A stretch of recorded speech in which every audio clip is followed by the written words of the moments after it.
안녕하세요. 여의도 스트리트 이광수입니다. 7월 급락장 지나서 코스피가 다시 반등을 시도하고 있습니다. 반도체도 되살아나는 그런 분위기고요. 코스닥으로도 온기가 잠시 퍼지기도 했습니다. 하지만 개인 투자자들은 여전히 코스피 주식 순매도를 하고 있는 상황인데 이번 반등 믿고 들어가도 될지 이런 의구심도 있는 것 같습니다. 오늘은 재무제표박 주식 투자의 저자 이재훈 바로온 파트너스 대표님 모셔서 우리 또 한번 시장에 관련된 이야기 한번 나눠보겠습니다. 대표님 어서 오세요. 예, 안녕하세요. 네, 예. 안녕하십니까.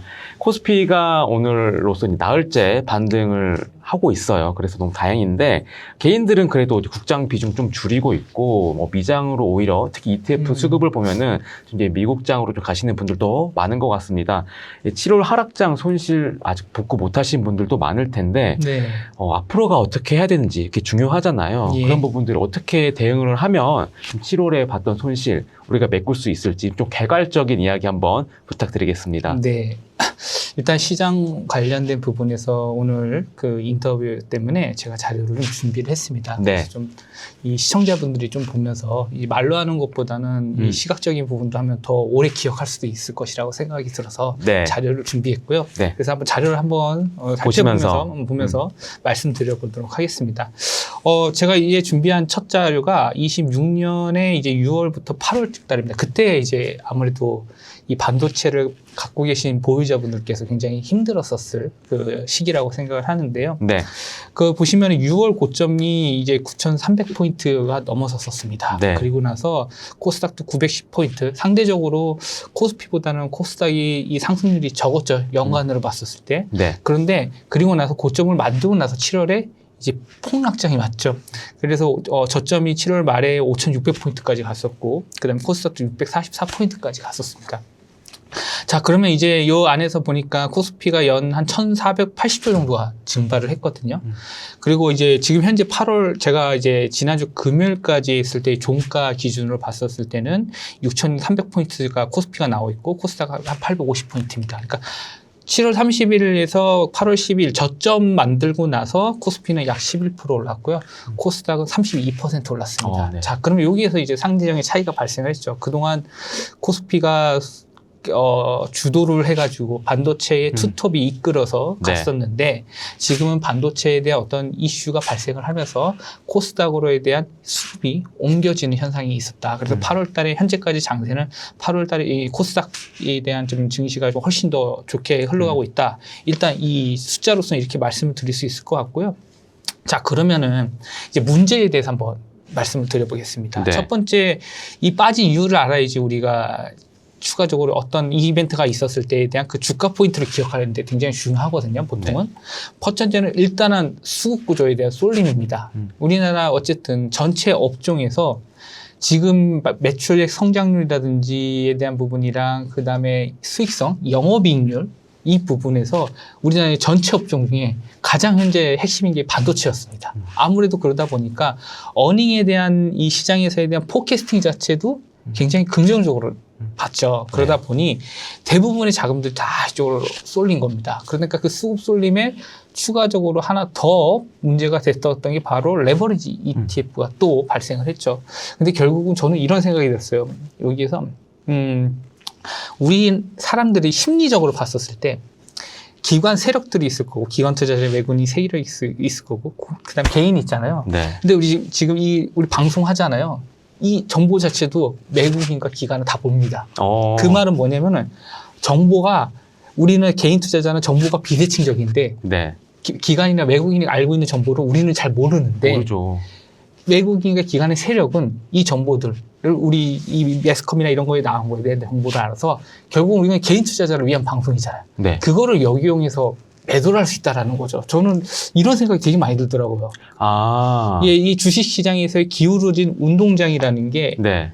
결국은 외국인 우리가 정보를 서로 잘 모르는 상태에서 네. 싸워야 되는데 네. 그 운동장 자체가 이 기울어지다 보니까 그리고 외국인에게 갖고 있는 기능 중에 공매도라는 게 그 있잖아요. 그러니까 주가를 눌러버릴 수 있는 힘이 있다 보니까 세력이다 보니까 그런 부분들 때문에 아마 차익 매물로 개인들이 받아가는 물량들이 굉장히 많이 있을 거다. 근데 그 안에서 우리 매스컴에 나왔던 분들은 뭐라고 얘기했냐면 반도체에서 갈 겁니다. 좋을 겁니다. 충분히 조정 나왔습니다. 네. 그런 얘기를 했었을 때 이 수급 쪽으로 또 뺄 수가 있겠다는 거죠. 저는 이 생각을 최근에 들으면서 많이 생각했어요. 이런 생각을 하신 분이 있는지 모르겠지만 네. 그런 생각이 들어서 결국은 정보 대칭과 비대칭의 차이가 지금 발생을 한다라는 겁니다. 그렇군요. 다시 한번 제가 너무 궁금해서 말씀드리는 건데, 그러면은 언론이나 막 이런 유튜브 이런 채널에서 삼전닉스 계속 갑니다. 지금 가지고 계셔야 됩니다. 라고 네. 하면은 기관이나 외국인들이 그걸 이용할 수 있다는 거죠. 그냥 그 개인의 수급을 추정을 해서. 그렇죠. 근데 오. 이거는 지금 제가 수급에 대한 얘기만 한 거예요. 아직 펀더멘털적인 얘기는 안 했어요. 네. 그러니까 이제 뭐 다음 이제 이야기를 나누면서 반도체 관련된 뭐 펀더멘털 얘기가 나올 것 같은데 네. 일단 그 부분이 있었다는 걸 좀 말씀드릴 수 있을 것 같고요. 네. 그다음에 이제 매크로적인 부분들로 어떤 우리가 흔히 말해서 주가가 빠졌을 때는 오늘 뭐 때문에 빠졌냐라는 이유를 되잖아요. 원인을 얘기하잖아요. 그러면 일단 시장에서 나왔던 부분들은 아무래도 지정학적에 대한 중동관 등에 대한 부분들 계속 트럼프가 치겠다, 트럼프가 때리겠다, 네. 또는 서로 지금 대화를 하고 있다. 그런 것들에 대한 노이즈가 굉장히 강했었다 생각을 하고 있고요. 그러다 보니까 또 호르무즈 해협에 대한 이제 계속 막히는 부분들 때문에 유가가 올라가는 부분들, 그게 결국은 이 인플레이션 리스크와 금리 인상으로 갈 수 있다라는 거. 근데 지금 이제 뭐 최근 CPI가 좀 안정적으로 나왔다는 부분들이긴 네. 하지만, 그리고 이제 어쨌든 그런 매크로 악재들이 좀 눌렀다라고 생각을 하고 있고요. 근데 이제 그렇게 주가가 떨어졌을 때 이제 얘기했던 부분들이 그거죠.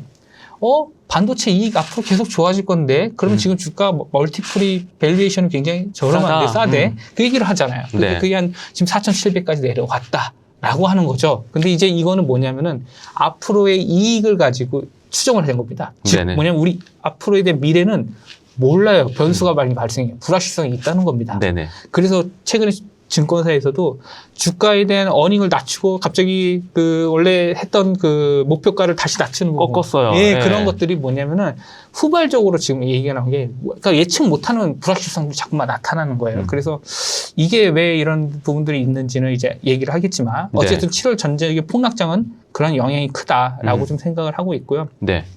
그러면은 이 상황에서 개인 투자자들은 어떻게 대응을 하면 좋을까에 대한 이제 질문이 나올 네. 수 있겠죠.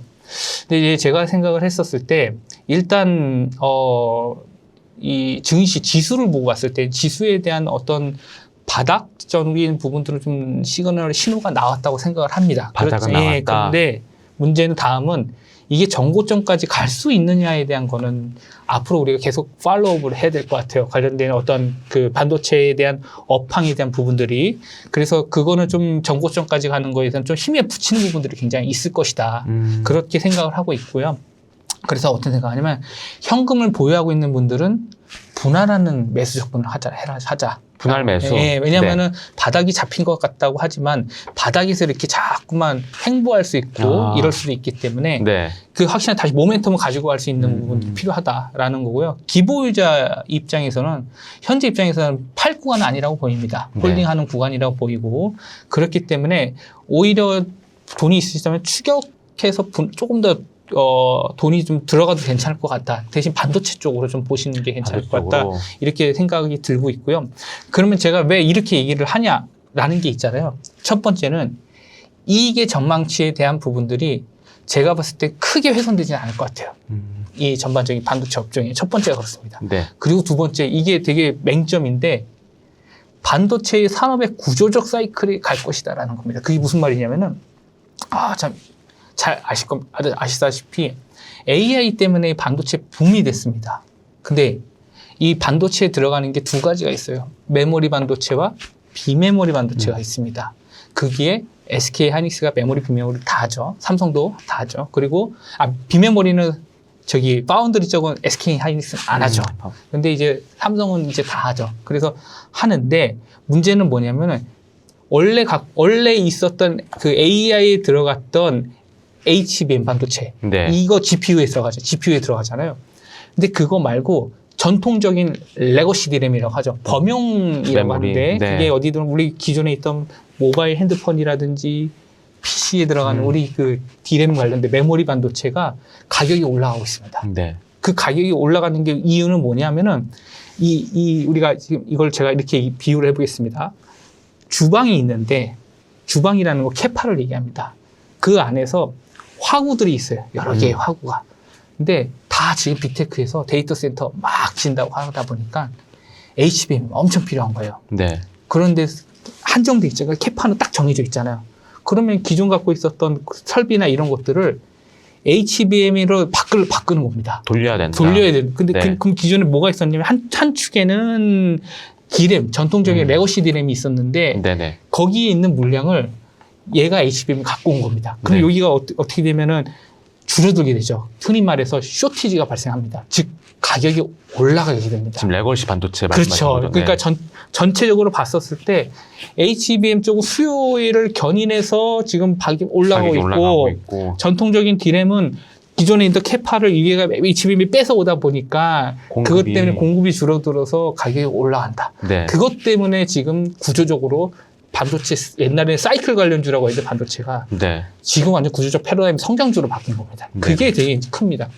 그리고 마지막 세 번째는 자 그러면은 하이닉스랑 삼성전자가 돈을 벌잖아요. 네. 그러면 최근에 이제 하이닉스랑 삼성전자들이 많이 하는 경영진의 메시지 중에 하나가 바로 주주 환원입니다.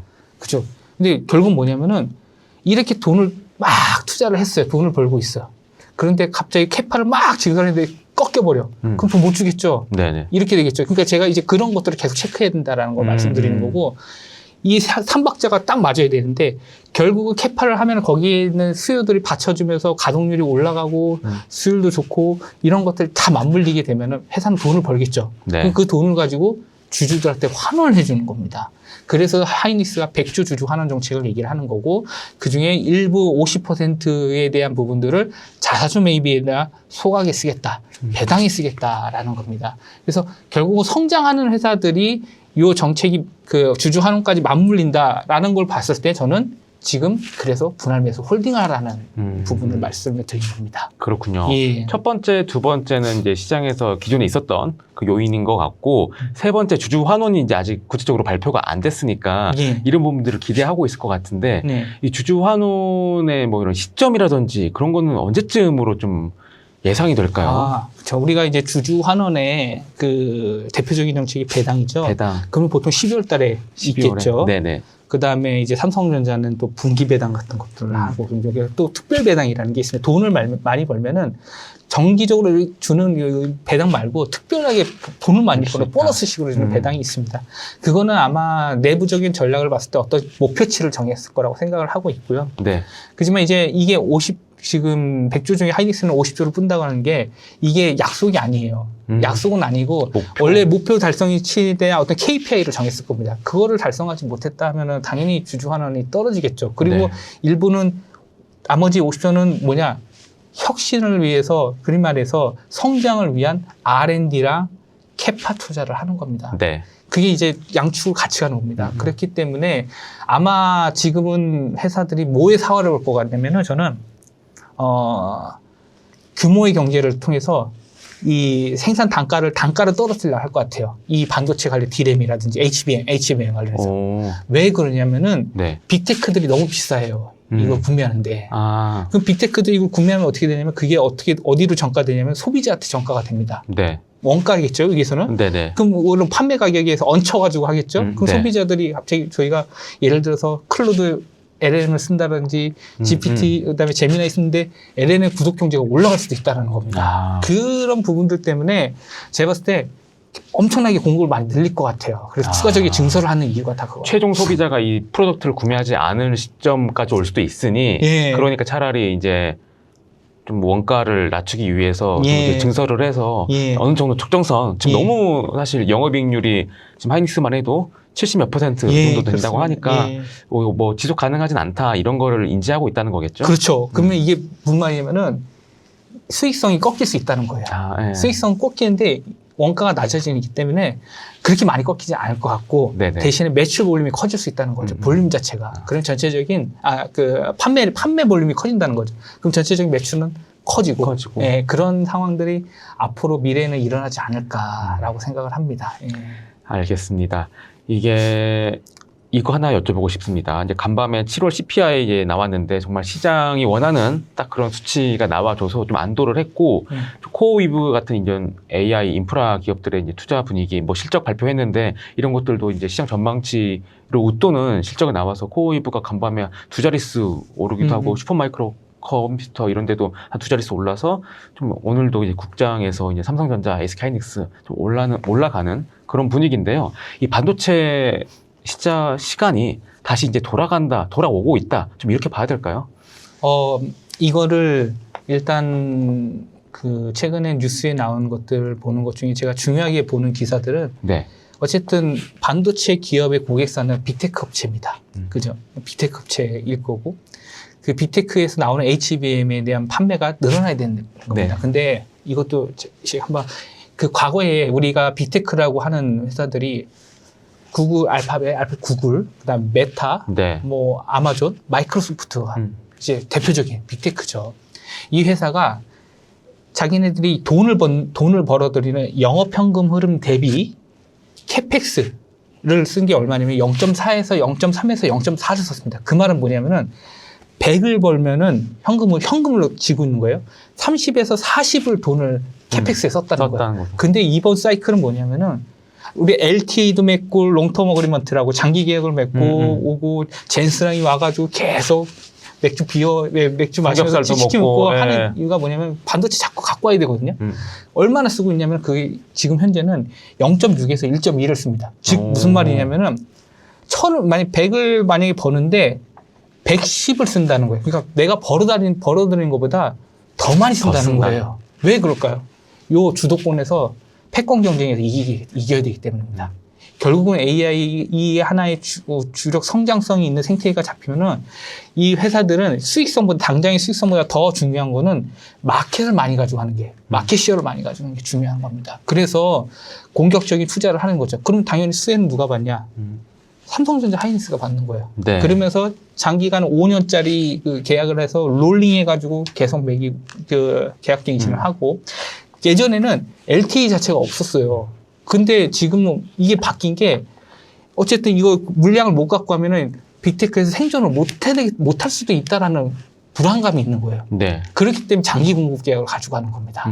그러면 당연히 수혜를 다 가지고 가는 거겠죠. 그렇죠. 그것 때문에 지금 이게 그래서 왜 증권사에 있는 애널리스트들이 이익 추정치를 높게 잡는 거냐면 LTA 때문에 그런 거예요.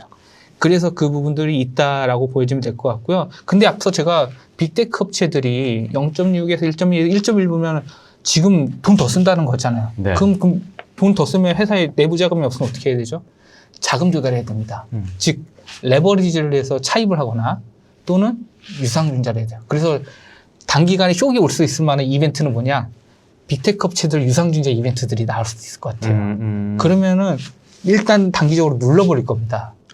왜냐면은 주식수가 늘어나니까. 네네. 그러니까 우리는 사실 이런 생각을 계속 가지고 있어요. 사고를 갖고 있어야 되거든요. 일단 빅테크 기업 주가가 내려갈 거고. 그렇죠. 근데 이제 그런 거를 다시 그거를 시장이 눈높이를 맞추는 거는 투자한 대비 ROI가 높아져주면 됩니다. 네. 투자 캐펙스에 들어간 거에 비해 이익이 높아지는 그 지표를 나와주면은 다시 주가는 올라갑니다. 근데 우리는 그거를 물론은 매크로 변수가 발생할 수도 있는 거잖아요. 그렇죠. 그런데 그러면 대응 전략을 쓸 때는 그런 이벤트가 나왔을 때 일단 비중 축소를 하자. 그때 나왔을 때라도 바로 대응을 하자. 빅테크 유증 이슈가 나오면은 일단 삼전닉스 좀 비중을 줄여야 된다. 예. 그리고 두 번째 지표 중에 유증을 했는데 원래 얘네들의 빅테크의 매출은 뭐냐면은 세그먼트가 지금 현재 HBM에서 데이터 센터 매출, 클라우드 매출입니다. 지금 우리가 구독해가지고 사용해주고 그게 성장률이 계속 높아지고 있어요. 꺾이지 않았어요. 근데 그게 꺾이는 순간 우리는 무슨 얘기가 나올 거냐면 피크아웃 얘기가 나올 것 같아요. 그게 한 2분기 연속으로 꺾였다. 그러면은 이제 피크아웃에 대한 우려가 데이터 센터 매출이 꺾이다 할 수 있는 거고요. 지금 그게 꺾이지 않았어요. 그러니까 광고 매출도 지금 증가하고 있어요. 그러니까 두 가지를 같이 봐야 된다는 겁니다. 유상증자를 할 수 있는데 지금 현재 돈을 이렇게 계속 프리 캐시플로우가 지금 캐시플로우가 계속 나가고 있는데 거기에서 다른 데서 지금 그 수요에서 지금 매출이 지금 나오고 있다라는 겁니다. 광고랑 데이터 센터에서. 그게 꺾인다 하면 그때 대응하시는 게 오히려 좀 괜찮을 것 같다라고 생각을 하고 있고요. 그래서 지금 현재 이 부분에 있어서는 아직 다음 분기 계속 분기 실적을 확인하는 것들이 필요하다. 그때 그 기업들의 실적 내용들을 확인을 하면서 이제 예. 삼성전자, 하이닉스 예. 보유하시는 분들은 비중을 가져갈 것인지 축소할 것인지 좀 그렇게 판단을 해야 된다. 좀 이런 말씀입니다. 그 창신 메모리가 상장을 했어요. 그래서 기사를 보니까 이제 DDR5 수율이 90%에 달한다. 물론 중국 현지 매체의 보도긴 했는데, 그래서 이제 이 반도체도 LCD나 이제 배터리처럼 이제 중국이 좀 가져가는 저가 매수로 좀 가져가는 그런 시장이 되지 않겠냐. 그러면 장기적으로 가져갈 수 없는 그런 주식이 되는 거 아니냐. 좀 이런 우려도 있거든요. 예. 이런 우려에 대해서 어떻게 생각하세요? 네. 이거 제가 장표 준비한 거 같이 한번 봐보시죠. 제가 네. 세 가지로 좀 정리를 해보면 좋겠는데, 네. 일단 제가 이 결론적으로는 큰 위협이 안 된다라는 메시지를 던지고 싶습니다. 네. 근데 그 이유를 첫 번째에 대한 부분들이 기술 격차가 있습니다. 그 기술 격차라는 게 뭐냐면은 CXMT 창신 메모리는 어디에 집중했냐면 DDR5에 집중했습니다. 즉 GPU에 들어가는 HBM이 아니에요. 즉 어디냐 전통 레거시 쪽에 있는 네. 범용 메모리에서 거기에서 증수를 막 지금 하고 있습니다. 그러니까 아까 제가 어떤 얘기했냐면 구조적인 성장을 한다고 했는데 쇼티지가 발생한댔잖아요. 전통적인 DDR 쪽에서. 네. 그 물량들이 창신이 지금 가져가는 가져가는 거고 HBM 쪽에는 아직 진입하기가 어렵습니다. 그 이유가 바로 일단 기술적 차이가 있다라는 부분이 있는 거고요. 결국은 그 돈으로도 기술을 못 산다라고 저는 이 생각이 들었어요. 즉 2, 3년 정도의 시간이 있을 것이다라고 네. 생각을 하고 있고요. 두 번째는 뭐냐면은 미국의 견제입니다. 창신 메모리 견제인데 우리가 이제 그 선단 공정이라고 하는데 그 공정에서 HBM을 만들기 위해서 가장 중요한 장비가 그 네덜란드 ASML의 극자에선 노광 장비입니다. 네. 그래서 막 깎여가지고 만들어주는 패턴 만들어주고 하는 거거든요. 근데 그 지금 트럼프가 여기 못 들어가게 막아버렸어요. ASML의 장비가 중국에 못 들어가게 만들었어요. 근데 그게 필요해요. 그 HBM을 만들려면. 그러다 보니까 핵심 장비라고 본다니까 그 미국에 있는 회사들도 중국 걸 쓰지 못하는 이유 중에 하나는 뭐냐? 충분한 효율성이 자체가 그렇게 높지 않을 거라고 보는 거예요. 왜냐면 중국에서도 만들었다고 그런 기사가 있었습니다. 그렇죠. 네. 예. 그게 결국은 왜냐하면 우리는 HB의 어떤 성능이 좋아야 되나 성능이 떨어질 수밖에 없다는 겁니다. 네. 그렇기 때문에 지금 이쪽은 EUV가 아니라 DUV를 쓰거든요. 근데 그 이 DUV라는 것은 공정단에 대한 더 많은 시간이 투입되고요. 그 다음에 비용이 더 많이 들어갑니다. 그러다 보니까 그 과정에서에 대한 어떤 원가에 대한 부분들이 굉장히 부담이 있을 수밖에 없다. 이라는 게 두 번째고요.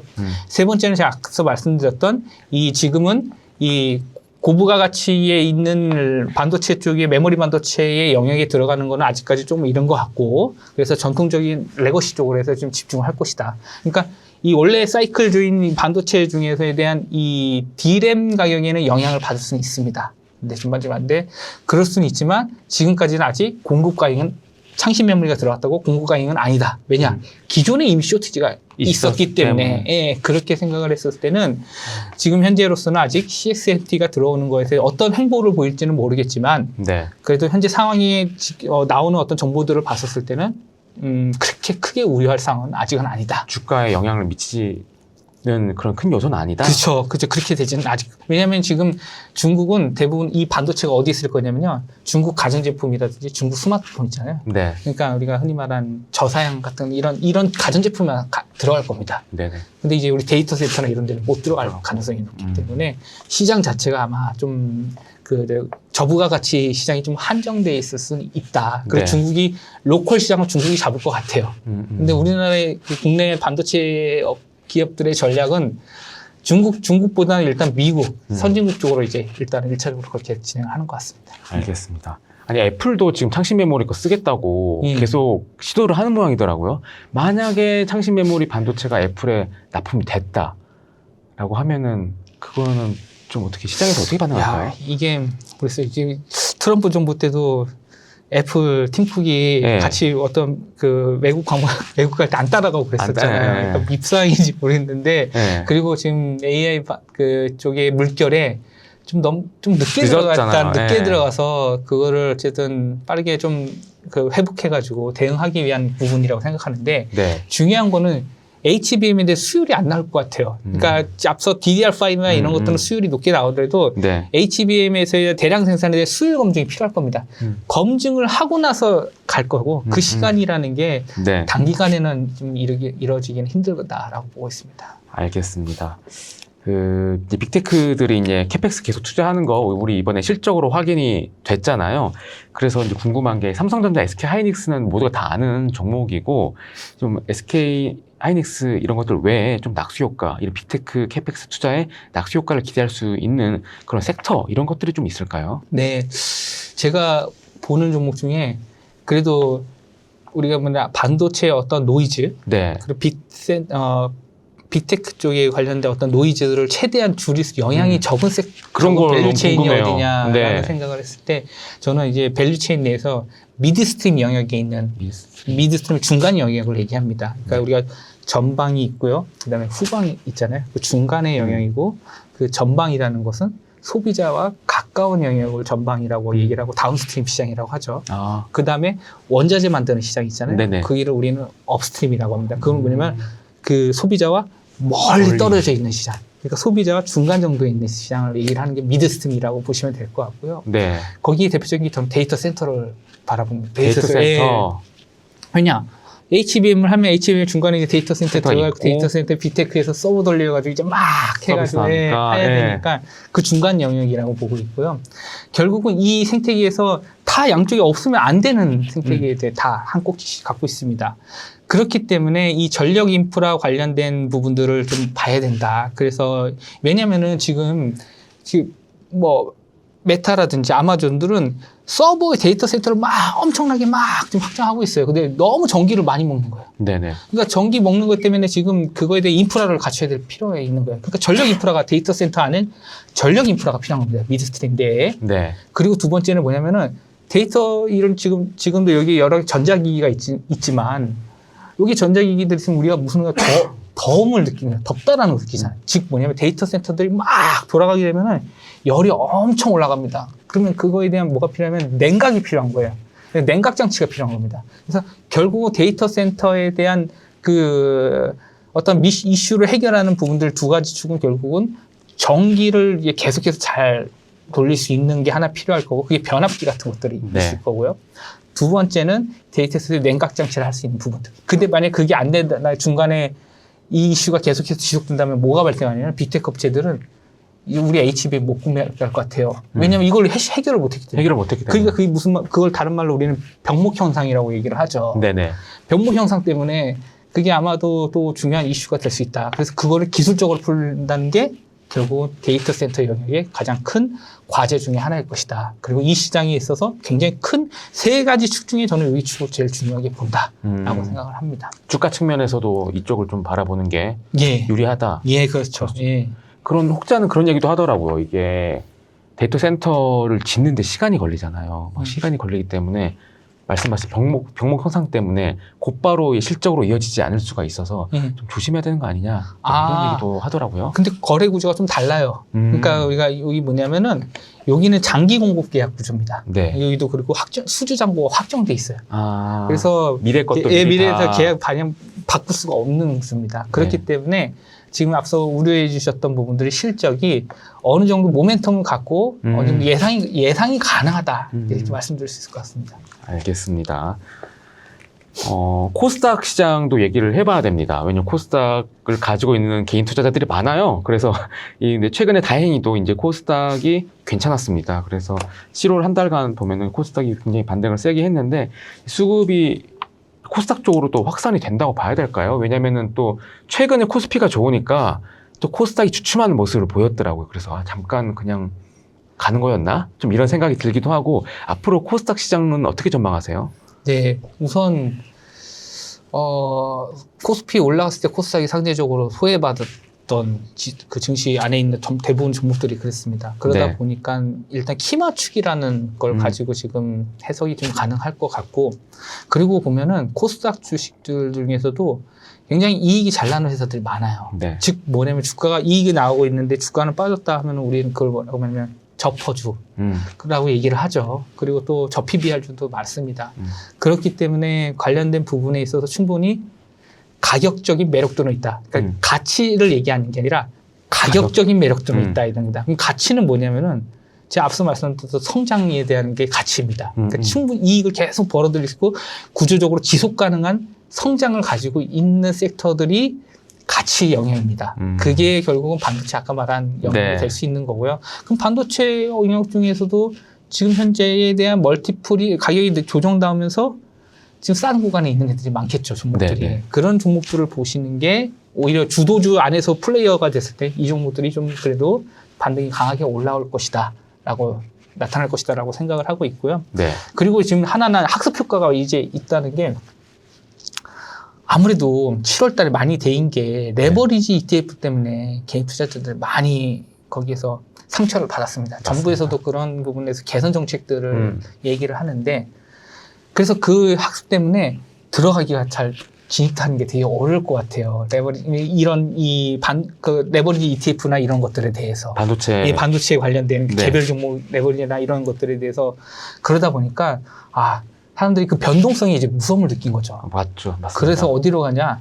그냥 일반 코스닥으로 들어갈 수 있다는 겁니다. 그러니까 수급 자체가 움직인다라는 게 네네. 코스피 지수의 ETF에 투자하는 게 반도체 그 하이닉스와 삼성전자의 두 개 기업이 시총이 50%이기 때문에 증시 지수에 거기를 ETF 만약에 사게 된다면은 거기 떨어지면 같이 크게 몰릴 수 있다는 그런 어떤 그 경험이 있기 때문에 결국은 이런 경험들을 무시 못한다는 거죠. 네네. 그래서 지금은 코스닥으로 그 자금들이 좀 일부 옮겨진 부분들이 있다. 그리고 그런 것들이 이제 정부에서 어떤 정책들이 확실하게 잘 자리 잡고 안정화돼야지 다시 코스피에 갈 수 있을 것 같습니다. 그게 있고 세 번째가 결국은 이거는 이제 뭐 순환매적인 부분들이긴 하지만 결국은 지금 섹터 순환매가 돌고 있거든요. 반도체가 올라가면은 다른 섹터들이 조정이 나와요. 이게 수급 쏠림이 있으니까. 네네. 근데 반도체가 좀 하락되면은 지금 다른 섹터들이 오히려 올라갑니다. 그러니까 상관관계가 지금 마이너스의 관계가 지금 나오고 있다는 네네. 겁니다. 그런 식으로 봤었을 때 우리가 포트폴리오 관점에서 코스닥 주식을 투자하는데 반도체와 좀 상관관계가 낮은 섹터들 그리고 거기 안에서 그러니까 우리가 흔히 말해서 이익도 잘 나오고 있지만 그런 섹터들 위주로 코스닥을 보는 게 오히려 좀 더 안정적인 투자가 되지 않을까. 화장품 같은 것들. 예, 맞습니다. 반도체랑 화장품 뭐 이런 것들 좀 같이 가지고 있어서 그쵸. 가면 좋을지 아니면은 예상만 된다면은 반도체 내려갈 거 알면 팔았다 왔다 갔다 해서 둘 다 먹으면 좋은데 그쵸? 그건 어렵죠. 그게 왔다 갔다 팔다면 신이겠죠, 진짜. 정말 그렇죠. 잘 나가고. 맞습니다. 신이죠. 그러니까 우리는 들어갔을 때 다 음. 대부분 이제 뭐 스마트폰을 보시겠지만 본업이 있으셔서 네네. 대응하는 게 쉽지 않고 않습니다. 우리가 들어갔을 때 보면 보통 빠지는 경우들이 많이 있잖아요. 일단 맞습니다. 예. 그러면 일단 그리고 나면 물려 있는 상태에서 지켜보잖아요. 네네. 그래서 좀 여유롭게 지키는 어떤 마인드를 가지고 투자를 하는 게 좀 필요할 것 같습니다. 그래서 일단은 왜 소비재 같은 경우에도 화장품이냐면 앞으로 이제 소비 시즌 11월 12월 되면 이제 블랙 프라이데이라든지 코리아 셀 페스타 같은 등 이런 이슈들이 본격적인 소비 시즌이 오잖아요. 네. 그것 때문에 일단 이슈가 있을 것 같고요. 그다음에 또 이제 우리가 흔히 말해서 그 연휴 시즌 있잖아요. 국경 연휴 시즌 있잖아요. 추석같이요. 네. 그러면 이제 해외에서도 중국에서도 이제 명절 때 오니까. 오니까 거기에 대한 부분들이 아마 테마로 있을 네네. 거고 보통 우리가 그거를 뭐라고 하냐면은 그 패턴이 있다라고 얘기를 합니다. 그러니까 어떤 분기 때 시즈널리티라고 하는데 계절성이 있다고 하는데 그 계절성이 어떤 실적에는 보통은 분기 대비했을 때 그때 실적이 계속 좀 증가하는 경향이 있다. 다른 분기 대비. 네. 그게 보통 화장품이 3분기, 4분기입니다. 3분기, 4분기 화장품이 좋아져요? 예, 화장품이 좋아집니다. 그때는 보통. 왜냐면은 이제 반도체가 오면 그 자금 자체가 빠지면은 다른 데 가야 될 거 아니에요. 예. 그럼 그 자금 자체가 앞으로 좀 모멘텀이 있고 단기간에 이익이 올라갈 수 있는 쪽으로 갈 거 아닙니까? 네네. 그래서 그쪽 종목을 보게 됩니다. 화장품이나 뭐 소비재 예. 이런 것들을 예. 보면 좋다 예. 말씀이신 거군요. 네, 알겠습니다.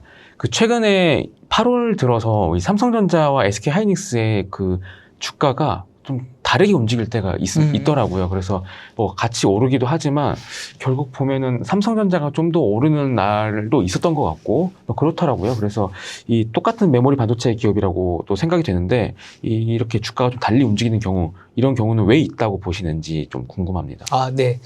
이거 자료를 준비했는데 지금 네. 자료 좀 슬라이드가 한 5장 정도 됩니다. 네네. 내용이 좀 깊이가 있는 부분이어서 네. 말씀을 좀 드리면은 네.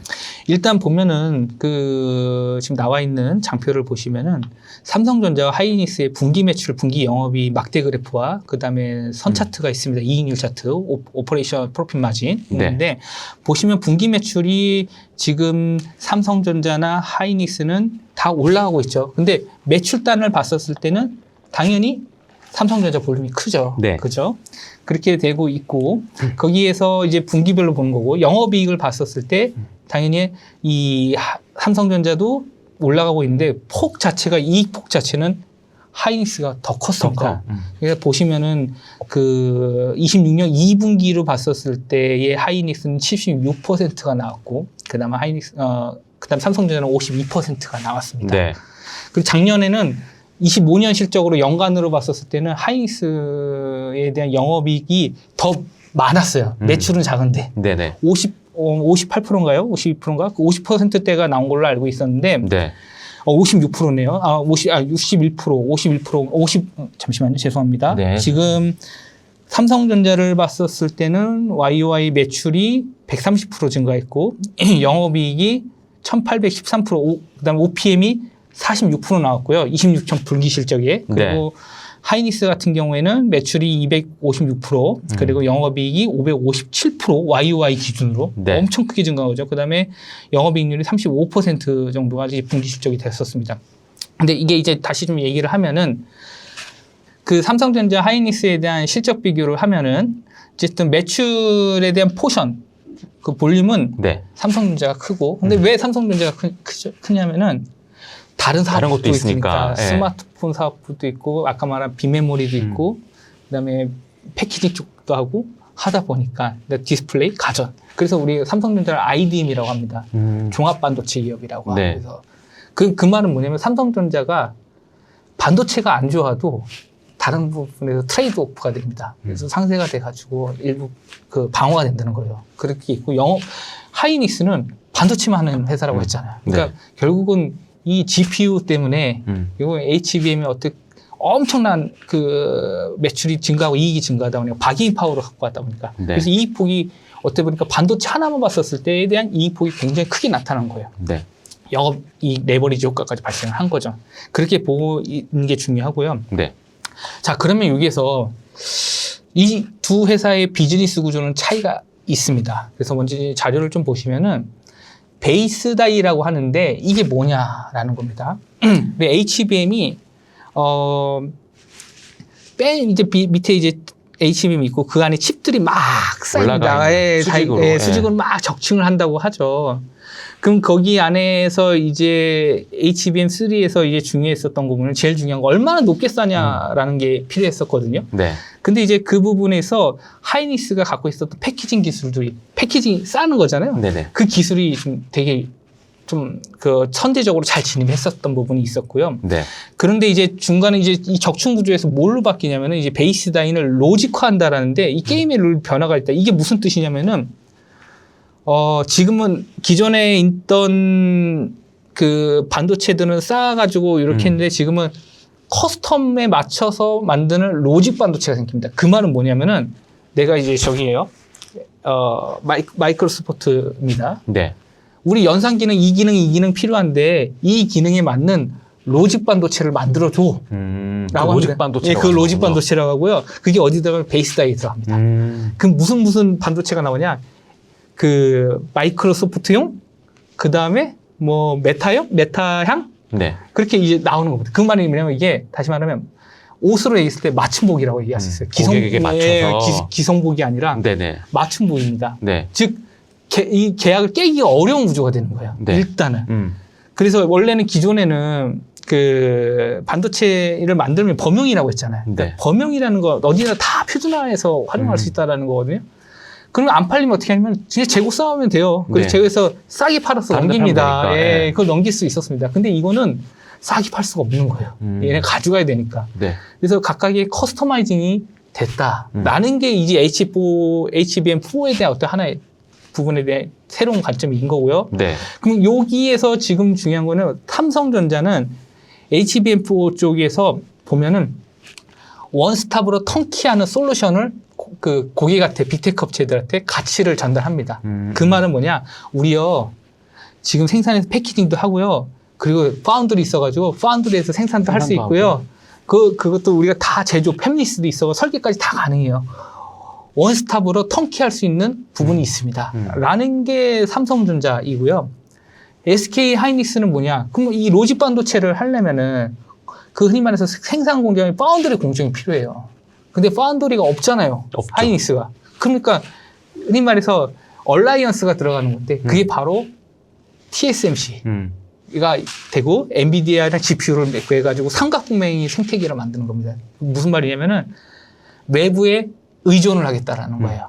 자, 그럼 이 두 가지의 장단점이 있는 겁니다. 일단은 비즈니스 구조가 좀 다른 거죠. 왜냐하면 네. 파운드리가 없기 때문에. 네. 봤을 때 먼저 그 삼성전자는 파운드리 사업부를 직접 보유하기 때문에 베이스 다이를 스스로 설계하고 생산할 수 있다. 그리고 메모리, 로직, 파운드리 패키징 정보를 고객이 의뢰를 하면은 다 해줄 수 있다. 그러니까 고객 입장에서 이것저것 막 갈 필요가 없는 거예요. 한 곳에서 하니까 편하잖아요. 턴키잖아요. 네. 그러니까 편하겠죠. 그 부분이 있고요. 그럼 이 부분의 강점은 뭐냐? 대부분을 내부 통제할 수 있다는 거예요. 생산을 내가 다 통제할 수 있다는 거예요. 어떤 불확실성이 없다는 거다. 변수 자체를 줄 수 있다는 겁니다. 네. 그게 있고요. 그러면서 공급망 자체에 대한 것들이 안정성 있게 삼성에서 알아서 구축이 했으니까 할 수 있다는 부분이 있습니다. 근데 문제는 뭐냐면은 만약에 이기에서 한 군데라도 수율이 안 나오잖아요. 병목이 발생하면서 그것 때문에 악성 재고가 쌓일 거고 그랬기 때문에 그 부담감이 큽니다. 그래서 삼성전자의 가장 큰 미션은 뭐냐? 수율 잡는 거예요. HBM4에 대한 수율 잡는 게 제일 중요합니다. 네. 그게 트랙 레코드를 만들어야지 고객한테 타임라인을 지키고 물량을 해서 신뢰가 쌓여서 계속 받을 가는 수가 구조. 있고. 요게 이제 삼성전자의 중요한 이슈인 거고. 네. 자, 그럼 어쨌든 이게 아까 컨트롤 가능하다는 게 되게 좋은 거죠. 두 번째, 하이닉스는 외부에 의존이 있다고 했어요. 근데 자, 그럼 일단 그러면 외부에 의존한다면은 하이닉스 입장에서 계속해서 외부 환경을 체크해야 되는데 우리 그 이해관계인들 그렇죠. TSMC를 생각해봐야겠죠. 그럼 TSMC는 지금 어떤 게 최근에 이슈 중에 뭐가 그거죠? 지정학적 리스크가 있습니다. 대만 관련 공격이 들어간다 막 그런 중국이 중국이 대만 친다고 하면은 공급망 훼손이 되는 거예요. 네네. 그게 하나가 있고요. 두 번째는 아무래도 의존도가 높다라는 것은 파운드리 역량이 없기 때문에 투자자에게 봤을 때는 밸류에이션을 낮게 칠 수도 있습니다. 삼성전자보다. 그런 측면들이 있다라는 거예요. 대신에 장점은 뭐냐? 이 생태계에 진입하기가 되게 힘들어요. 이 삼각동맹에 들어가기. 지금 엔비디아랑 TSMC랑 하이닉스가 갖고 있는 이 삼각동맹에 들어가기가 힘듭니다. 왜냐? 이미 얘네들은 그 안에 들어가 있는 상태에서 자기네들의 맞는 스펙들로만 얘기를 해서 진행하기 때문에 후발주자들이 들어가기 힘들어요. 그래서 그거를 우리는 무슨 효과가 발생한다고 하냐면은 락인 효과가 있을 거라고 얘기를 합니다. 네. 그런 차원에서 봤을 때 하이닉스는 어쨌든 전략이 다르다. 비즈니스 전략 자체가 다르다라는 걸 좀 보시면 좋을 것 같고요. 자, 그러면은 이제 중요한 기술 중에 하나가 그 HBM3에서 이익이 많이 나가지고 작년에 하이닉스 이제 주가가 삼성 시총 넘어선 적, 올해 삼성 시총 넘어선 적도 넘어선 적이 있었잖아요. 있었습니다. 그러니까 이익성이 너무 좋은데 매출은 낮은데 그게 HBM3의 효과가 굉장히 컸거든요. HBM4도 그렇지만. 근데 그 대표적인 기술 적차가 바로 NCF랑 MRMUF라는 기술이 있습니다. 네. 자, 이게 뭐냐면은 삼성은 NCF예요. 그러니까 비전독성 접착 필름이라고 하는데 우리가 이제 칩을 싸잖아요. 이렇게 싸잖아요. 그럼 중간에 뭐냐면은 그 비전도서 필름을 안에다 넣습니다. 중간에 이렇게 넣어요. 네. 그런데 4세대, 그다음에 다음 세대가 나오면은 뭐가 되냐면 더 높게 싸다 보면은 필름이 더 많이 들어가겠죠. 예. 그럼 무슨 기술적인 이슈가 발생하냐면은 이게 눌러가지고 이렇게 접착시켜야 되거든요. 그럼 필름이 휘어질 수가 있어요. 그럴 수 있을 것 같습니다. 그렇기 때문에 거기서 수율이 문제가 발생할 수 있다는 거예요. 그 부분들에 대한 이슈가 있고 그 기술력을 앞서는 게 바로 하이닉스의 패키징 기술입니다. 하이닉스가 그 패키징 이쪽에서 앞서는 더 앞서고 있군요. 그게 MRMUF인데 그건 뭐냐? 액체 몰딩, 그러니까 액체를 넣는 거예요. 지금 앞서 NCF로 이렇게 비유를 해볼게요. 햄버거가 있는데 햄버거 패티 안에 네. 치즈를 하나씩 올려놓는 거예요. 그게 비전도서 필름이라고 생각하고 네네. 그다음에 이 하이닉스는 중간중간에 칩 사이에 그 간극이 있잖아요. 그 사이에 액체를 넣는 겁니다. 그러니까 어떤 시럽이 들어간다고 치즈 대신. 예, 시럽이 들어가는 겁니다. 그걸로 구분을 한다. 근데 그 특징의 강점 중에 하나는 뭐냐면은 이 방열을 해줘요. 내부에 그러니까 그 열을 이제 방열을 해가지고 그 열이 내부에 있지 않게 만듭니다. 그게 이제 이 기술의 mRNA 열을 배출하는 배출한다는 겁니다. 그게 핵심 기술이었어요. 그러다 보니까 HBM3의 승자가 된 겁니다. 네. 그때 그렇게 된 거고요. 그 부분들에 대한 차이가 있을 것이다라는 거고, 그 다음에 당연히 요 안에서 패키징 기술 격차, 지금 기술 혁신이 계속 나올 거예요. 왜냐하면 이 기술이 지금 우리 그 앞으로 생산 고정 단가를 낮추려면은 이 기술이 계속 패키징 기술로 혁신이 될 겁니다. 네. 그럼 거기에 뭐가 들어가냐면 캐펙스가 들어가요. 캐펙스가 들어가고 증설을 하다 보면은 캐파가 들어가겠죠. 네. 캐파가 들어가면은 가장 먼저 쓰여보는 게 반도체 장비일 겁니다. 그러니까 캐파 증설은 앞으로 계속 이벤트가 있을 것 같아요. 네. 반도체 장비를 보는 관점에서. 근데 보면은 삼성전자 25년 기준으로 52조 7천억 썼어요. 네. 그 캐펙스 자본적 지출을 한 게.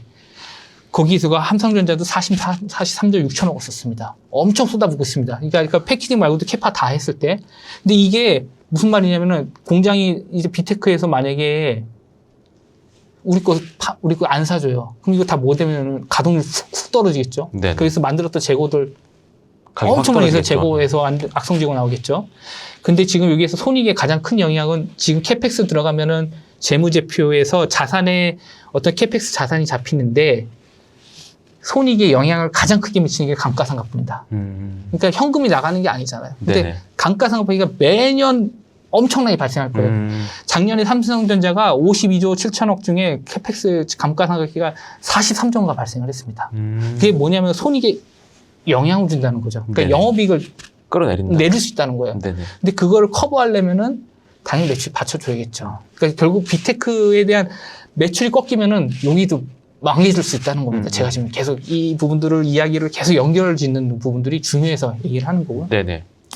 그러다 보니까 지금은 수율을 올리는 거가 굉장히 중요한 과제가 된 거예요. 그래서 기술 혁신을 하는 겁니다. 네네. 예, 그런 차원에서 앞으로 어떤 회사에서 무슨 기술이 나왔다 하면은 주가가 한 번씩 뭐 오버슈팅이 될 수도 있고 주가가 언더슈팅이 될 수도 있는 겁니다. 우리가 만들었다면 주가가 올라갈 거고요. 네네. 새로운 기술을. 네네. 그럼 상대적인 경쟁사들은 주가가 내려갈 수도 있겠고. 그러니까 이건 모르는 거예요. 근데 우리가 앞으로 대응을 할 때 이런 차원에서 이런 걸 알고 가야 된다라는 해야 겁니다. 된다. 예, 그냥 맹목적으로 주가 많이 떨어졌으니까 들어가다 그게 아니라 이 패러다임 자체가 흘러가면서 성장 산업에서 이런 이벤트 이슈들이 있을 때 우리가 어떻게 대응을 할지에 대한 이 이벤트를 체크하는 게 중요하다는 겁니다. 알겠습니다. 예.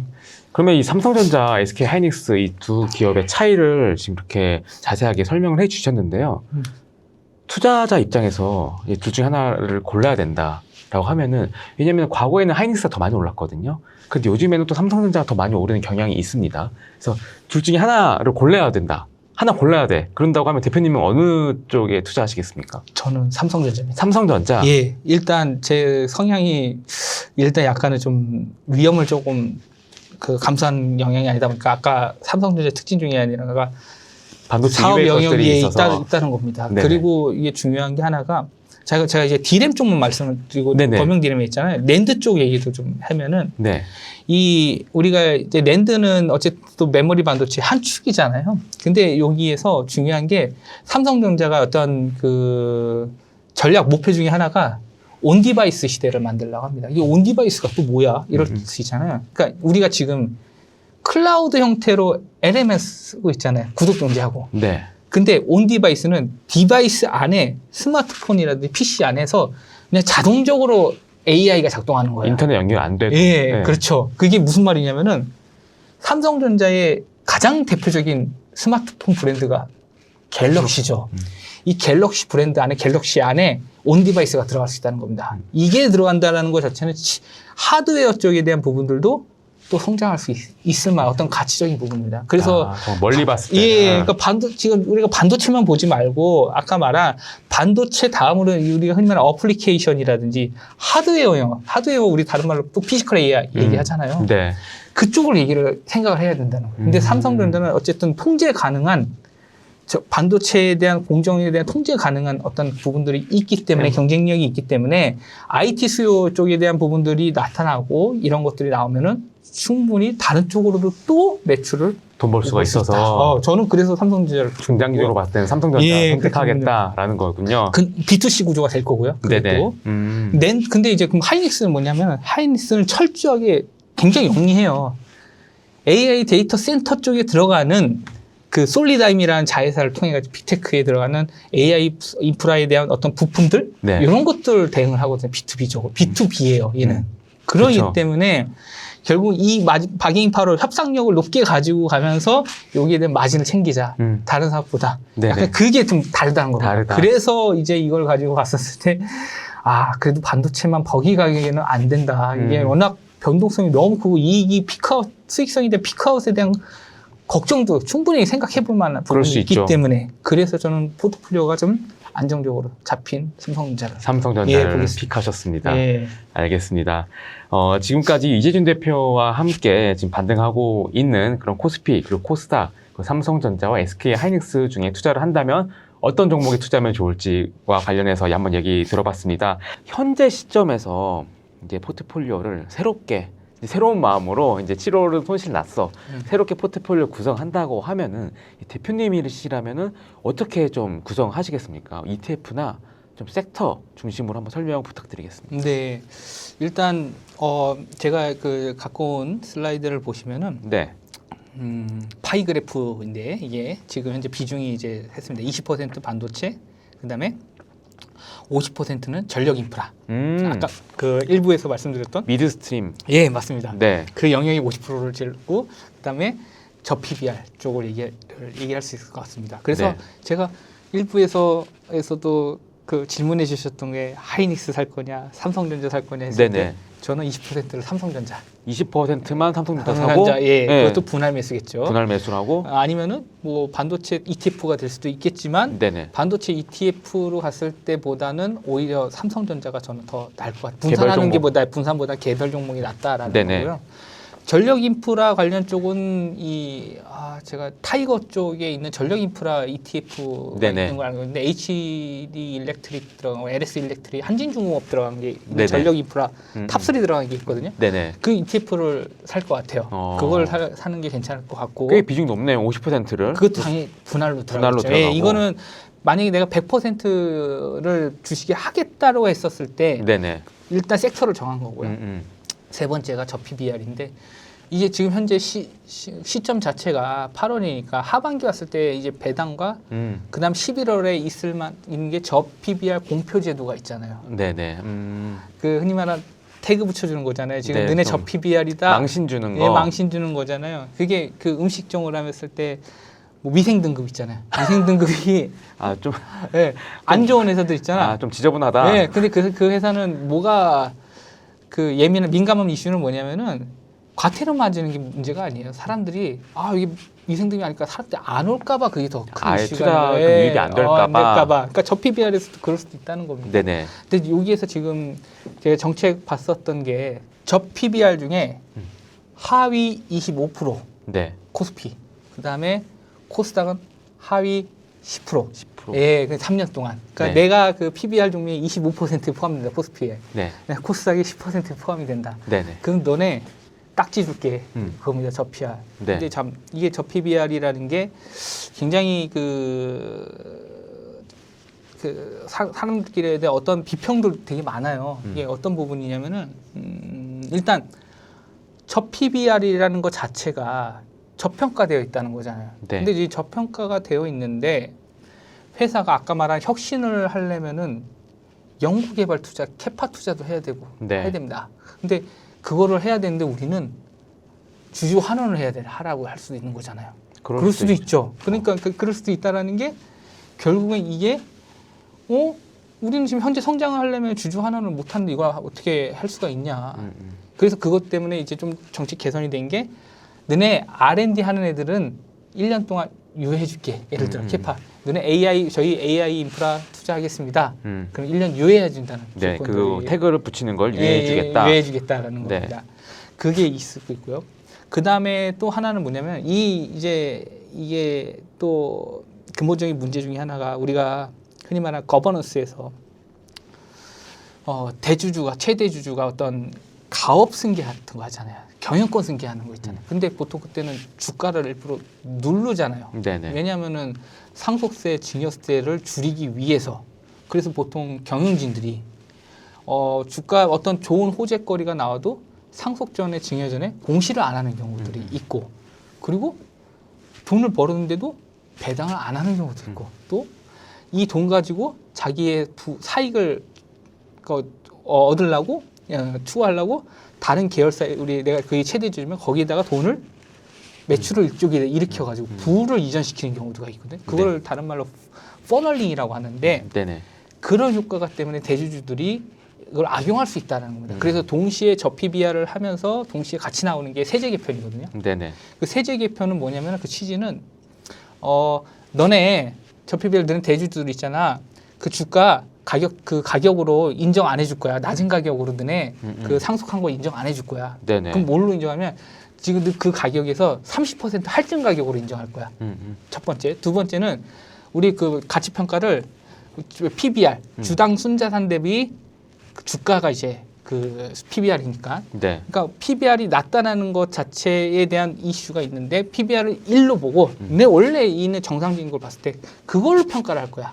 라는 겁니다. 그러면 대주주 입장에서는 결국은 그 세금 줄이려고 하는 게 아니라 오히려 더 배꼽이 더 클 수도 있겠죠. 네네. 그러니까 이 동시에 한다라는 거죠. 그러면은 투자자 입장에서 무슨 생각을 하냐면 결국은 성장주들은 돈을 버는 기업들은 저 PBR이라면 주주 환원 정책을 같이 할 거고요. 네네. 그리고 지금 우리 성숙기 기업들이 대부분 저 PBR이 많을 겁니다. 그러니까 우리만한 뭐 소비재 쪽도 저 네네. PBR이 많을 거예요. 그래서 그런 회사들은 주주들한테 자사주 매입을 하거나 소각을 하건 또는 주주 배당을 하든 이런 정책들이 11월 달에 이벤트가 있기 때문에 나올 것이다. 그래서 코스닥에서는 저 PBR을 봐야 된다. 네네. 소비재를 봐야 된다. 그렇게 좀 생각을 하시면 될 것 같습니다. 알겠습니다. 예. 그리고 이번에 대표님 모신 이유가 책에 관련된 얘기도 한번 듣고 싶어서 모셨는데 최근에 신작을 내셨어요. 이거 어떻게 시간이 바쁘신데 책을 또 척척 쓰시는지 궁금한데 이 재무제표박 주식투자라는 책을 이번에 출간을 하셨습니다.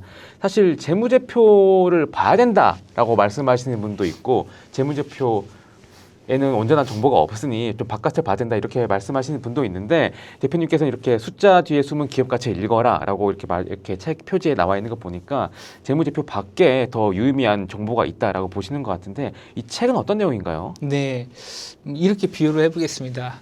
우리 자동차의 백미러. 네, 자, 재무제표는 백미러 뒤에 있는 거예요. 그러니까 이미 지나간 일들. 네네, 우리가 백미러 뒤에 있는 차를 보고 우리가 지나간 걸 보잖아요. 네네. 그러니까 이미 기록한 일들이 있는 거고 앞유리는 뭐냐면은 앞으로 일어날 일입니다. 그 풍경입니다. 그 네. 안에 있는 풍경. 그러니까 재무제표에 일어난 일들은 뭐냐면 그 안에 있는 숫자의 의미를 가지고 앞으로 일어날 일들이 무엇인지를 생각해보고 상상력을 또 발휘해야겠죠. 네네. 그걸 가지고 또 그 IR 담당자들인지 이 커뮤니케이션을 하는 게 되게 중요하다. 네. 그냥 왜 실적이 왜 안 좋아요? 이런 게 아니라. 그래서 일부에서도 제가 자꾸만 이 내러티브 관점에서 어떤 이야기를 계속 끌고 가면서 왜 이 돈이 이렇게 들어갔을 때 어떤 효과가 있는지 얘기를 네. 했잖아요. 네네. 그 관점에서 재무제표 주식 투자는 결국은 이 숫자에 대한 숨은 의미를 알기 위해서 쓴 겁니다. 네. 그래서 예를 들어서 매출 채권이 발생했을 때랑 영업현금에 대한 검증, 그러니까 손익과 자산과 그리고 현금흐름에 대한 검증, 가짜 매출을 걸러낼 수 있고요. 그 다음에 제가 제조업 얘기를 하다 보니까 캐펙스랑 감가상각비 관련된 부분 얘기했잖아요. 네네. 그거에 대한 부분들이 어떤 식으로 흘러가는지에 대한 내용들도 있고요. 재고 자산이 재고가 원재료도 있고 그다음에 제공품도 있고 완제품이 있거든요. 그러니까 그 재고마다 재고 세그멘트마다 좋은 재고인지 악성 재고인지를 구분할 수 있는 것들 이런 것들이 있습니다. 그리고 중요한 게 제가 이 책은 투자자들이 지피지기면 100점 100승이라고 생각을 해서 경영진이 어떤 생각을 갖고 있는지에 대한 생각을 좀 넣은 거예요. 아무래도 제가 경영 활동을 하고 있고 있으니까. 그리고 제가 지금 학업을 경영학과 박사 학업을 하다 보니까 네네. 아무래도 경영학적으로 했을 때 CEO가 왜 이렇게 해야 될까 할까에 대한 거를 투자자들이 이해를 하면은 좀 더 투자하는데 훨씬 더 용이하거든. 단순히 그냥 이 회사 좋고 나쁜 게 아니라 왜 이렇게 했을까?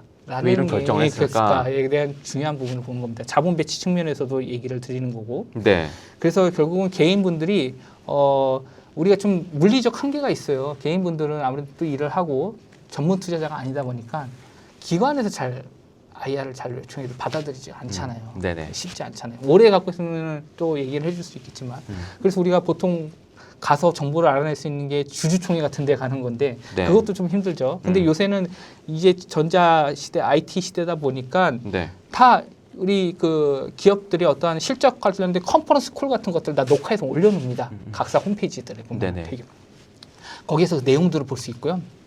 그다음에 사업 보고서, 분기 보고서 같은 공시 자료를 통해서 이 책을 보면은 그 내용이 있는 것들을 해석할 수 있는 능력을 좀 기를 수 있다. 그리고 나서 내가 진짜 이 회사에 좀 진정으로 오랫동안 장기 투자를 하겠다. 그럼 네. 이제 탐방을 가서 내가 이 회사를 이만큼 알고 있다는 걸 알려주면서 가게 되면 훨씬 좋을 수 있겠죠. 개인들은 탐방 어떻게 가나요? 보통은 IR 할 때 전화를 하거나요. 그 IR 회사에 전화 홈페이지 나와 홈페이지 있는 거. 나오는 거 또는 메일을 보낸다. 근데 메일을 해도 잘 안 잘안 받고요. 되고. 예, 전화 통화도 잘 안 됩니다. 그래서 보통은 그 일단은 기관에서 투자하는 IR 같은 데 있잖아요. 네. 거기에 이제 증권사한테 요청해가지고 참석을 하겠다. 네. 이렇게 좀 하는 것들로 할 수 있을 것 같고요. 네. 근데 우리 유선상호는 주담이랑 주식담당이랑 통하는 게 네. 근데 그것도 제가 봤을 때 큰 효과가 발휘하지 않아요. 큰 정보는 없다. 예, 그리고 왜냐하면 미공개 정보 이용이 될 수 있기 때문에. 네네. 그리고 왜 매출이 이게 다음 분기 얼마나 올라가요? 그런 질문하면은 그 미공개잖아요. 없죠. 미공개잖아요. 네. 그런 질문하는 게 아니라 왜 이렇게 숫자가 했는데 이렇게 떨어졌는지 그 숨은 의미를 파악하라는 겁니다. 이미 나온 숫자에 대해서 원인을 물어봐라. 예, 그리고 그 다음을 예측하는 거예요. 그게 네네. 바로 이 책에 어떤 나와 있는 부분들인 거군요. 부분입니다. 예. 숫자를 보지 말라는 것이 아니라 숫자의 좀 주변부적인 그리고 예. 숨은 의미를 좀 읽어봐야 된다. 네, 라는 맞습니다. 그런 의미를 그런 내용을 하신 거군요. 예. 알겠습니다. 이 책을 제가 전부 다 읽지는 못했는데 좀 재밌는 내용이 있더라고요. 약간 AI를 좀 활용을 해서 좀 투자에 좀 활용을 하신다. 좀 이런 네. 부분이 있었거든요. 그건 네. 어떻게 하시는 거예요? 네, 이게 이제 두 가지 축인데 하나는 AI 툴을 통해 가지고 그 탐방을 가기 위한 기본 포맷을 만드는 게 있고요. 탐방을 가기 위한 포맷을 만든다. 그다음에 두 번째는 실제적인 투자 전략을 하는 겁니다. 일단 투자 전략을 더 관심 있으실 것 같아요. 네, 그래서 맞습니다. 일단은 AI 툴에 대한 걸 좀 먼저 간단히 말씀드리면은 네.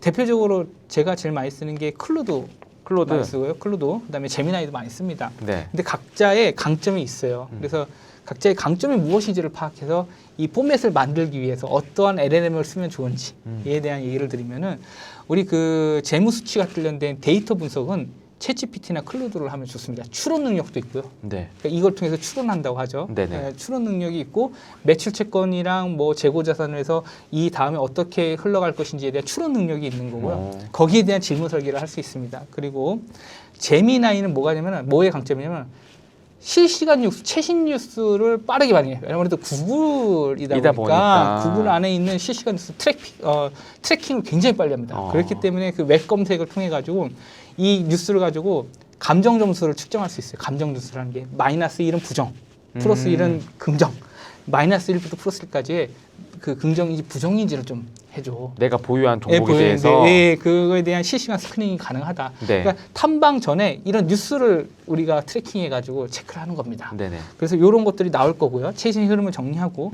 클로드의 가장 큰 장점은 뭐냐면은 컨퍼런스 콜이나 사업 보고서 긴 어떤 다큐멘테이션, 페이퍼들을 읽는 해석 능력이 굉장히 뛰어납니다. 그러니까 그게 걔한테 이제 그쪽을 해가지고 사업 보고서는 컨퍼런스 콜을 이쪽에 대해서 심층 분석을 해다. 그리고 그 안에서 경영진이 이제 컨퍼런스 콜 같은 거는 음성이잖아요. 네. 톤에 대한 부분을 얘가 좀 떨고 있구나. 얘가 이 기존의 톤은 뭔가 공격적인데 굉장히 보수적으로 하는 거구나.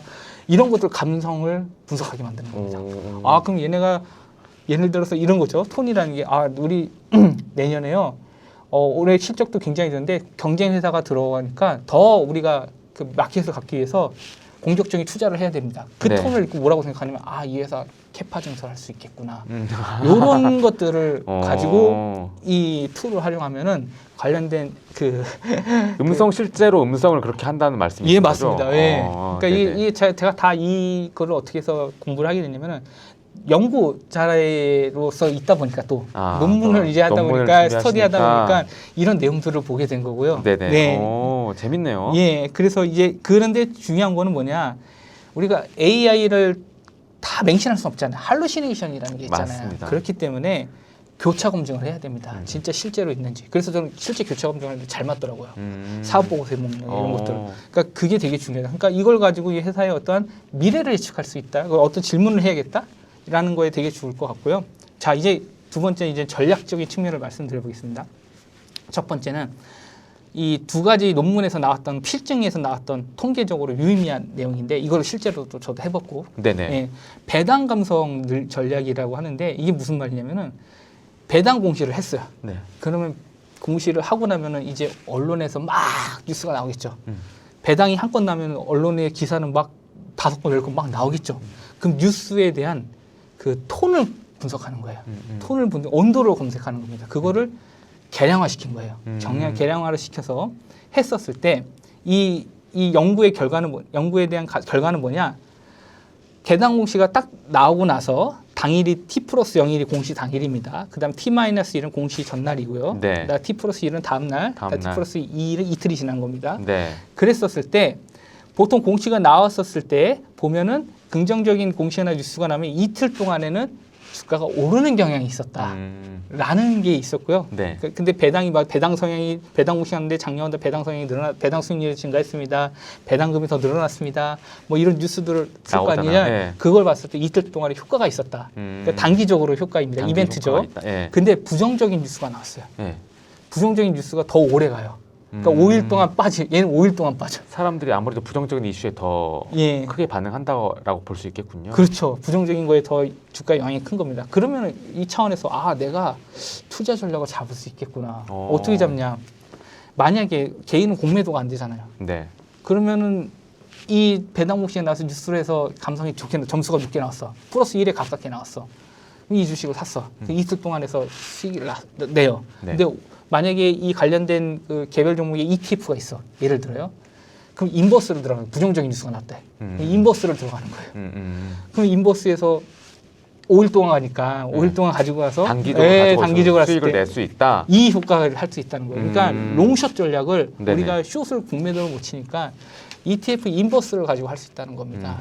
이런 종목들 배당이 나왔을 때. 네네. 근데 그게 중요한 거는 여기에 하나의 그 연구 안에서 중요하게 통제를 했었던 게 ROE라는 자기 자본 수익률을 통제했는데 그 말은 같은 ROE 수익률이 비슷한 애들만 딱 모아놓고 그래야지 비교가 되겠죠. 비교가 되니까 그렇게 연구를 이제 어떻게 설계하는 측면에서 중요한 거니까 그래서 통제를 했고 그리고 이 연구는 그 저널 오브 매니지먼트 애널리틱스라는 에서 연구가 나온 거 2024년에 연구 나온 겁니다. 그리고 총 S&P 394개 기업 공시가 1,574건이 나왔고 네. 그다음 뉴스는 7,222건이 나왔던 그걸 통계로 이제 보는 겁니다.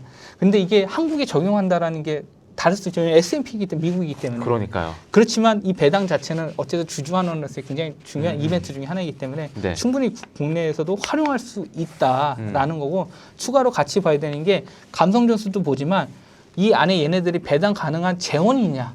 캐시플로우가 나오고 있냐. 현금이 현금성 자산이 있냐. 현금으로 플러스가 되냐. 이것까지 같이 맞물려서 텍스트를 넣잖아요. 그렇게 되면은 더 정교화되겠죠. 예. 그럼 이 회사가 그냥 어쩔 수 없이 주주 환원이 아닌 게 아니라 이익이 나고 있는데 돈을 주는구나. 성장하고 있구나. 그런 시각적으로 보면은 활용할 만하다. 이게 첫 번째 단기적으로 대응할 수 있는 거고요. 두 번째도 캐펙스입니다. 이거는. 캐펙스 시그널인데 이건 뭐냐. 컨퍼런스 콜 텍스트를 아까 제가 가장 잘 그 학습할 수 있는 애가 잘 분석이 뛰어난 애가 바로 클로드라고 얘기를 했습니다. 네네. 어떤 내용이 기니까. 네네. 근데 그 부분에서 AI가 이 경영진의 톤을 가지고 캐펙스 계획 방향을 투자 점수화시킨 거예요. 스코어링 시킨 거예요. 근데 보시면은 이 그래프를 보셨을 때 단기적으로 봤을 때 CAR이라는 것은 그 수익률 비정상 수익률을 얘기하는 거고요. 에버리지 평균 수익률을 얘기하는 거고 0.6%가 나왔습니다. 네. 그리고 장기적으로 봤을 때는 마이너스가 나왔어요. 그 말은 뭐냐? 캐펙스도 만약에 얘네가 한다고 하면 단기적으로 주가가 올라갈 수 있네. 그게 컨콜이 나오면은 보통 2거래에서 5거래일 동안 좀 증가를 네네. 한다라는 좀 통계적인 부분이 있었고요. 반대로 장기적으로 가면은 오히려 마이너스가 났다. 그럼 지금 여기에서 우리가 앞서 반도체 얘기를 막 했었어요. 맞아요. 그 뭐냐면 캐펙스를 막 한다고 했어요. 그럼 이대로만 하면은 장기적으로 주가 떨어지는 거 아니냐? 이렇게 또 볼 수 생각할 수도 있잖아요. 있죠. 예. 네.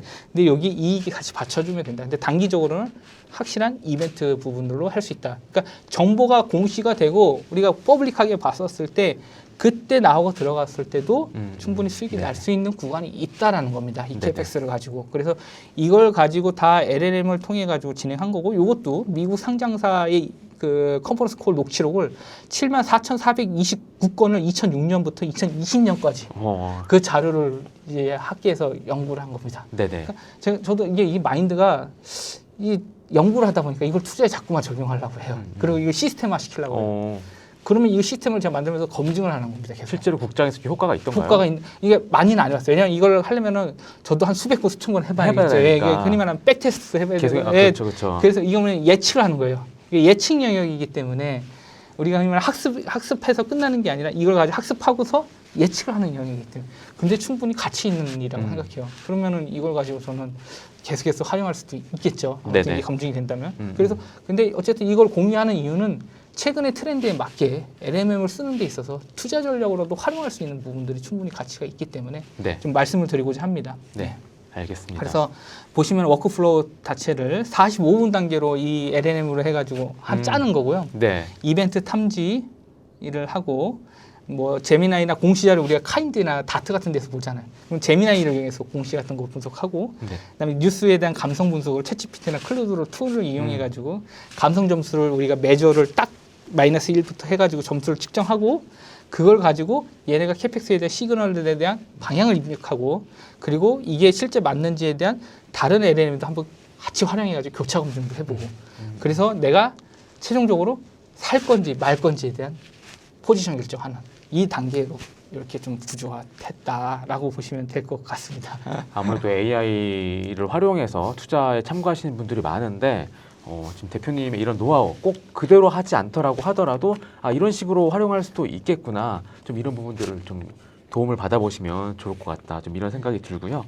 네, 지금까지 설명을 많이 해주셨는데 끝으로 이제 개인 투자자분들에게 좀 이런 말은 이런 조언을 좀 하고 싶다. 좀 이런 게 있다라고 하면은 마지막으로 한 말씀 부탁드리겠습니다. 네, 오늘 1부에서도 그렇고 뭐 2부에서도 이야기를 드렸지만 제일 중요한 거는 어떤 그 가격이라는 걸 보지 말고 가치를 보고 우리가 투자를 하라는 게 중요합니다. 그리고 제일 중요한 게 이제 심리적인 투자자의 행동적인 측면에서도 네. 이 실수하는 부분들이 많거든요. 네. 그러니까 지금 이 내용을 다 전달드리진 못했지만 네. 그 투자자들의 심리 중에서 대표적인 효과 중에 처분 효과라고 있습니다. 즉 그게 무슨 말이냐면은 그 수익이 나는 거는 빨리 팔고요. 네. 그리고 손실이 나는 거는 안 팝니다. 이게 들어봐야겠네요. 예. 왜 그럴까요? 그게 뭐냐면은 이걸 다르게 비유하면은 달리는 말에는 올라타고 네. 병든 말에는 그냥 짊어지고 가는 거예요. 그냥 네. 내가. 왜냐면 사람들의 심리가 그 손실이 났었을 때보다 수익이 났을 때보다 손실이 났었을 때 고통이 2배 더 있다라는 연구가 있어요. 그러니까 지금 뭐냐면 사람들이 손실을 확정짓는 순간에 네. 이 고통이 확 뛰어나는 거예요. 그래서 사람들은 빨리 팔았을 때는 어떤 효과가 도파민 효과가 발생합니다. 네. 쾌락을 떼었고 그리고 늦게 팔았을 때는 계속해서 이 손실에 대한 회피 경향이 있다 보니까 네네. 못 파는 거예요. 못 팔죠. 예, 그래서 처분은 항상 이익 난 거를 빨리 팔려고 하고 네. 손실 나는 걸 늦게 파는 효과를 하기 때문에 그 개인 투자자들이 가장 많이 저도 그 경험들이 많거든요. 네네. 뭐 지금도 그게 완전히 잘 자리 잡힌 것도 아니고 가끔씩 그렇습니다. 변동성이 심하기 때문에 그런 부분이 있는데 그럼 내게 어떤 마인드 컨트롤 그게 되게 중요하다. 그렇기 때문에 그게 하나에 있어서 좀 내가 확실히 가치 있는 회사들은 좀 달리는 말에 오래 좀 가지고 갈 수 있는 그런 좀 심리를 가졌으면 좋겠고요. 혹시나 해서 주가가 안 맞을 수도 있잖아요. 그래서 네. 우리는 흔히 말해서 포트폴리오 관점으로 분산을 하거나 또는 이 들어가는 데 있어서 좀 나누어서 분할하는 관점들이 있겠죠. 그리고 내가 팔았었을 때 또 더 올라가는 경우 있잖아요. 그럴 때도 맞습니다. 분할 매도라는 게 있잖아요. 그러니까 모든 게 100% 확실할 수는 없습니다. 내가 모르는 것도 많죠. 주가에 영향을 주는 게 굉장히 많아요. 저는 그리고 이게 불로소득이 아니라고 생각해요. 엄청난 고통도 감내해야 되고요. 또 공부도 해야 된다고 생각합니다. 맞습니다. 그렇기 때문에 충분히 그런 부분들을 좀 생각하고서 앞으로 미래에 일어날 일을 1차적인 사고력을 보고 1차적인 시야를 보고서 사고하지 말고요. 네. 이 다음 단계가 2차적, 3차적인 사고를 좀 해야 된다라고 생각을 합니다. 그리고 마지막으로 한 말씀 더 드리고 싶은 거는 네. 이 군중 심리에 대한 군집 효과라는 게 있는데 다른 사람들이 샀었을 때 같이 따라가는 경향이 있어요. 아까 정보에 대한 비대칭 대칭도 있지만 개인 투자자들 샀을 때도 다 같이 사요. 맞아요. 근데 이제 그게 결국은 뭐냐면은 잠시만요. 누구냐? 여기 잠시만요. 천천히. 피터 린치. 네. 얘에서 나온 책 중에 전설로 떠나는 월가의 영웅이라는 책이 있습니다. 어. 근데 거기에 보면은 칵테일 이론이라고 있어요. 네. 칵테일 파티에 갔는데 칵테일 파티에서 다 여러 사람들이 칵테일 마시면서 주식 뭐 샀어? 막 물어보는 거예요. 그러니까 너도 나도 다 주식에 달려드는 거예요. 네. 그때가 가장 꼭대기일 가능성이 높다. 그리고 사람들이 이제 관심 없고 주식 얘기 안 했을 때, 네. 그랬을 때 오히려 주가가 저점일 가능성이 높다. 높다. 네. 그러니까 결국은 우리가 앞서도 7월에 반도체를 막 갔잖아요. 이게 결과론적이긴 하지만, 네네. 예. 그렇지만 그렇게 너무 많은 사람들이 계속 관심이 있고 주식 계좌가 막 늘어나고 예탁 막 늘어나고 막 그렇게 신용매수 늘어나고 이렇게 됐을 때는 과열 신호일 가능성이 높다라는 겁니다. 그리고 사람들이 다 공포에 질리고 얘기가 없고 다 예를 들어 술 마시는 사람들이 많다. 네. 그런 것도 어떤 또 침체일 수도 있어요. 뭐 저는 그렇게 생각해요. 다 속상하니까. 맞아요. 예. 그래서 그런 관점에서 좀 발상의 전환이 좀 필요하다. 그렇게 좀 생각을 갖고 지금도 이제 저는 그 두 가지를 되게 중요하게 봅니다. 그렇게 해서 항상 겸손하고 그리고 내가 하는 거에서 분석을 좀 더 철저히 하면서 자꾸 좀 상상을 하는 게 필요하다. 그리고 나서 최종적으로 틀릴 수도 있으니까 투자를 했을 때는 또 보수적으로 들어가는 것들도 필요하다. 네. 그러면 좀 롱런할 거라고 생각을 합니다. 그렇죠. 예. 이게 또 시장에 퇴출되지 않는 것이 예. 중요하니까 예. 좀 굉장히 중요한 말씀을 마지막에 해주셨던 것 같아요. 예. 지금 다들 7월 장으로 좀 개인 투자자분들 많이 배웠을 것 같고 예. 오늘 대표님 말씀 들으신 분들은 또 앞으로의 매매도 좀 성공적으로 할 수 있을 것이라고 조금 생각이 됩니다. 오늘 이재준 대표와 함께 시장 읽는 법 그리고 재무제표 밖에서도 좀 투자 기회를 찾을 수 있는 방법 같은 것들 그리고 AI 활용법 이런 것들 한번 들어봤습니다. 오늘 이야기가 여러분 투자 판단에 도움이 되셨으면 너무 좋을 것 같고요. 지금까지 여의도 스트리트였습니다. 구독과 좋아요 항상 부탁드리겠습니다. 감사합니다. 돈이 모여들어 탄탄하게 굴러가 한번 타면 끝까지 여의도 스트리트 여의도 스트리트